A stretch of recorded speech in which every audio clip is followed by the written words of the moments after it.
Good morning, Rabotai. Welcome to Breakfast in the Class. Breakfast in the Class today is sponsored and dedicated in loving memory of Ralph Patesh's sister, Marceline Shabbat, Alea Shalom Leinu Nishmat, Mazal Bat Rivka, the jewel of the family, sponsored by Ralph and Jill Batesh, as well for the Refuah Shlema of Chana Bat Tzemefega and Alea Shalom Mazal Fortuné, and in honor of you and your unwavering commitment to doing good for the state of Israel and for others around you during these challenging times today and every day. Chazak Baruch to David E. Ash. My friends, we're also wishing a leda kala to Esther Be'ezrat Hashem. Okay, my friends, let us begin. The pasuk tells us, Vayetze Yaakov me Be'er Shava, Vayelech Harana. And Yaakov left Be'er Shava, the city of Be'er Sheva, and he went to Haran, he went to this other city. And all the commentators ask the famous question, if you're telling me that he left one place and he went to somewhere else, all you have to tell me is, he went to somewhere else. Going to somewhere else necessarily means that you left the place that you were in. So as an example, if I go to Deal, New Jersey, I'm not here. So if I want to tell you I went to Deal, do I have to tell you I left Manhattan and I went to New Jersey? It's enough for me to tell you, I went to Deal, New Jersey, you know I left Manhattan. All the commentators ask this question. And as you pointed out yesterday, Azaku Baruch, you quoted the words of Rashi. What does Rashi answer? Rashi says, I need to tell you that Yaakov Avinu left Be'er Sheva also. Why? Because when a tzaddik leaves a place, okay? Pana ziva, pana hoda, pana hadara. It's shine. It's what's it called? It's special. It's special hod. It's splendor. It's hadara. All of these, the beauty, the cherished nature of that city, it just went away when a tzaddik dies, or when a tzaddik leaves a place. He leaves a vacuum of those unbelievable things. I saw just earlier today in Mideshem Betecha, he brings a fantastic thing. The rabbis tell us that, when Rashi gives these comments, so sometimes the comments of Rashi seem to be very simple, very straightforward. And you're like, oh, okay, Rashi is the simple pshat. However, the Mekubalim once sat down and they wrote a very deep interpretation of the Torah. But it was too long, so they condensed it, and they condensed it again, And then they found that what they had written was identical to what Rashi had written. Fascinating. So Rashi, the classic commentator, is that way for a very deep reason. There's a very big reason why HaKadosh Baruch Hu made sure that when we study Chumash, we study it with Rashi. So I want to share with you something unbelievable that I saw. When it says, Vayetze Yaakov me Be'er Shava, when Yaakov left Be'er Shava, what does it say? The leaving a tzaddik of a place, it takes away Ziva, Hoda, Hadara. Says Mideshem B'tech, I can't remember, he says it in the name of. He says the numerical value of Be'er Sheva is 575. The numerical value of Yaakov is 182. If you subtract 182 from 575, what do you have left? Who's got the math skills? 575 minus 182. 393 exactly. 393 is the numerical value of Pana Ziva Hoda Hadara. That is Majnun. To recognize that when a tzaddik leaves a place, the pasuk says Vayetze Yaakov me Be'er Sheva, you take Yaakov out of Be'er Sheva. Rashi says Pana Ziva Pana Hoda Pana Hadara, and then you see that oh my gosh, all this stuff is going on behind the scenes. It makes you have a newfound respect for the words of Rashi. But Rabotai, Gematria notwithstanding, I want to point out the lesson itself. When a tzaddik leaves a place, it leaves an impression because the greatness that was present in the city dissipates, it goes away. So my friends, I want to talk to you about that today because I think that is an important lesson. Yaakov leaves the place, the impact, the impression of the tzaddik goes. And the commentators want to know, what is the reason that we're telling you that Yaakov, when he leaves, it makes an impression. When a tzaddik leaves, it makes an impression. Why are we telling you this first about Yaakov Avinu? Yitzchak Avinu left places. Avraham Avinu left places. It doesn't tell you, Vayetze Avraham mi Padan Aram Vayelech. It doesn't say it. How come the first time we're experiencing this lesson is about Yaakov Avinu, the third one of the Avot? Is that a good question? Did you ever think of that? I never thought of that question. I want to share with you the answer. I want to share with you two answers. The first answer is, my friends, the first answer is that when it came to Avraham Avinu, and listen, this is very clever. Avraham Avinu had a son. And what was his son's name? Yitzchak. Okay? When Yitzchak has a son, he's got a son called Yaakov. When Avraham left the places he left, there's no chidush that the tzaddik made an impression when he left. You know why? He was the religious guy in town. Imagine as an example, you go to a city, a one-horse town, they've got one shul and one rabbi. The rabbi leaves, makes a big difference in the town. He's the only guy. When Avraham left, it made it obvious. Yitzchak Avinu, also same thing. But when it comes to Yaakov, in Yaakov's instance, he lived his life during the lifetime of two tzaddikim. Now to tell, even though Avraham passed away earlier, but when you hear about the fact that Yaakov leaves, and he leaves behind Yitzchak, and he leaves behind Rivka, and still it makes an impression, that's an even bigger chidush. You know why? Because is it easy to make an impression in the space where there's already great people? And I want to talk a little bit with you about this idea, the power of leaving impressions. Let me give you an example, and I think this is an important example. As a rabbi, if you want to give a speech and you want people to remember what you said, it's not enough to give a very powerful Divar Torah. Not enough. I tell you why? Because people hear lots of things. There's a lot of noise in their life. They go back to their house. It's not. But yesterday, someone said to me, Rabbi, on Shabbat I came to the class and I walked home, and on my way home, if I tell you, I don't even know how I got home. I was in such a fog thinking about what you said that I don't even remember how I got home. How do you make an impression like that it grips somebody? And I'll tell you the answer. It was something that I said at the end of the class, that it was a setup. You didn't know where I was coming from. I told you a funny story, everyone's laughing, and then boom, you go for the body shot. When there's something that surprises you, that makes you think, something that your brain can focus on, even if it's not a big idea, even if it's just a line, a sentence, a quote that you could take with you, something that's bite-sized enough that you could focus on, that you could rally around, that idea makes an impression.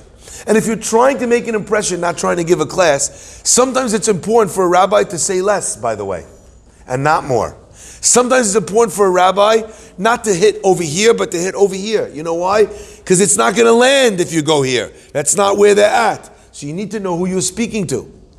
The pasuk over here is telling us, if you're a tzaddik, leave an impression. And if there's lots of great people around you, as we're learning now, leave an impression. Your impression. There's a very famous quote that goes as follows. It is much harder to make your absence felt than your presence. A lot of times a person comes into a room, into your life, they're a big character, they do a lot of things, they make their presence felt.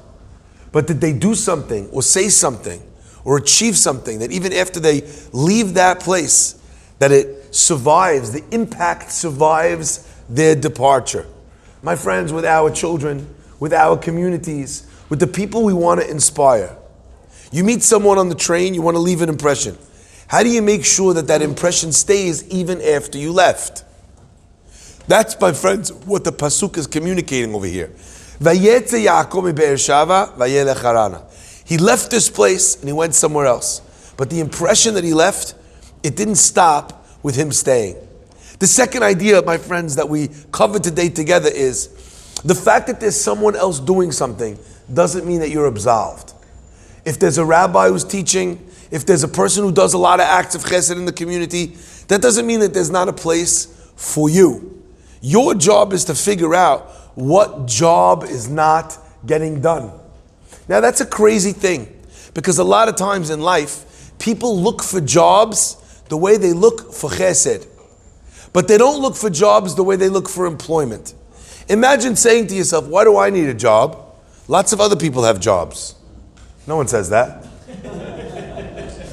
Right? Why do I need a job? That guy is doing his job very well, so I don't need to have a job because he does his job very well. What does that have to do with you? What is your job? What are you doing? A lot of times there's a person in the community that is very active. They're buying this, they're doing that, and the person might think to themselves, what can I do? This guy's doing it. I don't need to be the gabbai running the minyan because Sammy Haron is doing it. Ariel and Shai are doing it. Where's my place to do something? But the answer, my friends, is that's looking for a job in life like you're looking for a chesed. Oh, you know what? Somebody needs something, I'll give it to them. But that's not how you look at employment. My friends, the chesed you do in this life, that is your employment. If you're unemployed, you don't have money to be able to get the things that you need, right? You suffer because of that. So what do? You go out and make sure that you're getting employment. Is that clear? Same thing is true over here. Our chesed, our zichuyot are what keep us alive. You don't have a zichut, go figure out what your zichut's going to be. Find something that's not being done. Run with it. And by the way, I've had so many chesed projects that people will come to me and they're like, Rabbi, here's my idea for a chesed project. I brought it to you, you're the rabbi. I don't have space on my plate for more. I'm doing as much as I can. So maybe I'm not going to be the one that runs your chesed project. So you do it. What are you waiting for me? Why are you waiting for me? I had this great idea. I brought it to the UJA. They didn't do anything about it. Who cares about the UJA? JNF. Who cares? FIDF. You brought it to this one. You brought it to this one. Who cares? You do it. Who started those things? Someone just like you. You have an idea, run with it. Every person, my friends, should look at this pasuk and ask themselves this question. When I leave a place, what impression will I leave? Now obviously, on a simple level, that means when you move away from a city. But my friends, at a certain point, we're all going to be people that move away from this place.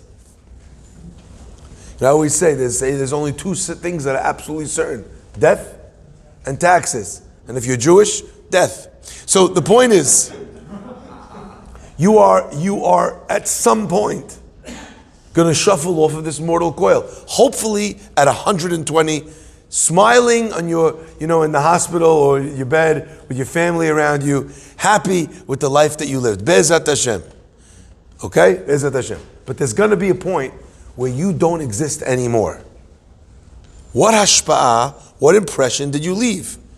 That they should say about your existence, Pana ziva, Pana hoda, Pana hadara. And that legacy, my friends, is not limited to a rabbi.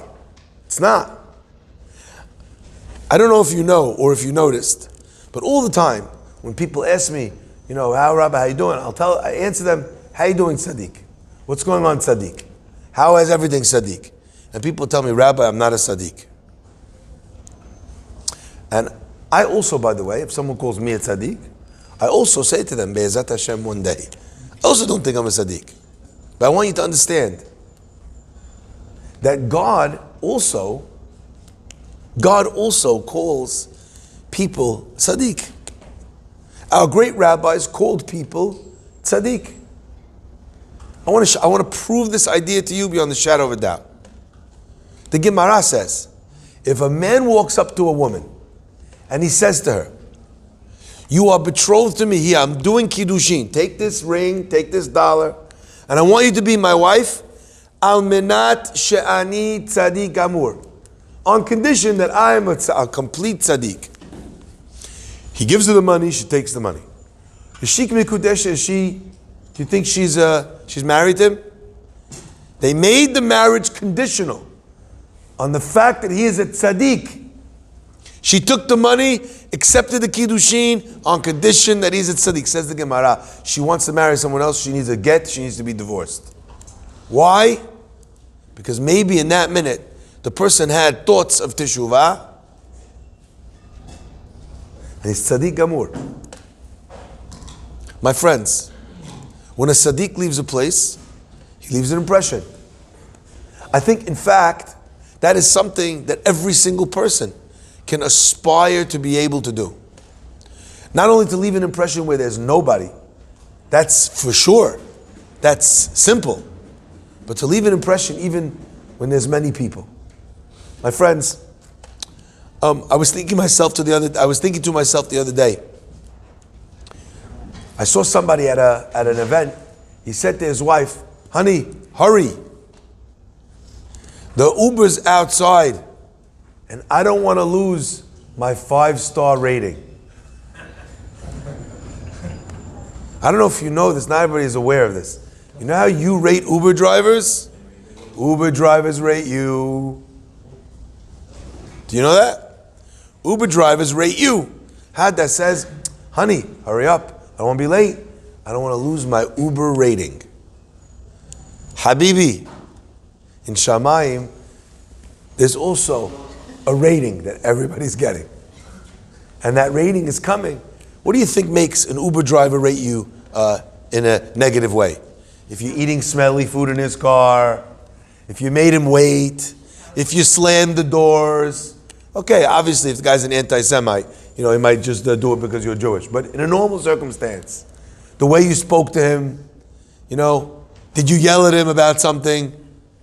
My friends, that's also, life is like that. A tzaddik always has to be aware of the impression he's leaving. In the cab, there's nobody else. But my friends, this question is something that should be on the minds of every person. I want to end by saying this. If you're a tzaddik and I'm a tzaddik and we can all do something, then perhaps I want to divide this idea into 2 parts. One is the impression that you make on people who don't know you. And maybe that's kind of, being nice, noticing them, asking them their name, remembering their name. That might, a doorman in the cab. That might be the impression that you make on someone who doesn't know you at all. My friends, I want to talk about, there's a second type of impression. And that kind of impression is the impression on people who know you very well. And a lot of times we think, I don't have to fool these people. I could be myself with my children, with my wife, with my best friends. I could be myself. Yourself is rude? Yourself is a slob? Why we clean up for guests, but for our own family, we're happy to leave things all over the house? That's yourself? I'm comfortable being myself. So you're telling me when you're a normal human being, that's you putting on an act? Making an impression on the people you love, my friends, it feels different, it looks different. And I want to say, making a positive impression is not only about mitzvot. It's also about repairing small things, even if the repair is not perfect. Letting a child know that my dad has not conquered his anger issues, but I could see that he's trying very hard. Trying very hard is in and of itself an amazing impression to leave. Even if you're struggling with that thing. Not just saying, I'm just accepting it as it is and I'm moving on. Trying very hard. It's a beautiful impression. Letting your children see that even though you don't have patience for this guy who's knocking at the door asking for tzedakah, you say, listen, you know what? Hazit, the guy, he really needs it. It's annoying, but you know what? We got to do the right thing, even when it's annoying. That's a beautiful impression to leave on a child. Kid says, wow, it's very hard. You tell the child, you know something? Anything that is worth having is hard to be able to keep. That's an impression. Those lines, those words, those actions are powerful impressions. Hod ziva, hoda, hadara. Hashem should bless us be'ezat Hashem. That when we leave a place, people should remember that we were there. Hashem should bless us that we should be unafraid to try and make a mark, even when there's people of great importance and tzidkut around us also doing great things. And that is, I think, what we are learning from this pasuk. Baruch Adonai Le'olam.